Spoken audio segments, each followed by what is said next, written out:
At the height of the impeachment controversy and amidst the passion of some sectors to remove the Vice President at all costs, I urged prudence and level-headedness because I knew that greed and not accountability was the reason behind it. In the end, Mr. President, the Supreme Court vindicated us. The Supreme Court vindicated us by saying, among others, quote, "There is a right way to do the right thing at the right time. This is what the rule of just law means." Close quotations. At ang nasa likod ng lahat ng ito, walang iba kung hindi si Martin Romualdez. Hindi ako makapaniwala na may flood control insertion si Senator Risa Ontiveros hanggang ngayon. May flood control insertion si Senator 750 million. Kaya po hindi ako makapaniwala sapagkat si Senator Risa Ontiveros ay bumoto na against dun sa BICAM report.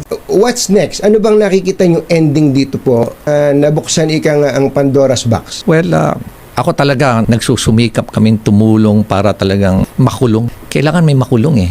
At hindi lang dapat si Saldico makulong dito. Mayor, kung kayo po magsasalita based on documents that you have collated and gathered, sino po ang dapat makulong? Well, Can you name names? Isa na dyan siguro si Speaker Romualdez na dapat makulong dyan. Kasi imposible hindi niya alam kung anong ginagawa ng tao niya. Napaka-imposible. Tatalino ng mga yan. Kaya nga sila naging congressman, kaya nga sila naging speaker. Tapos nagmamaang-maangan sila na wala silang ginawa.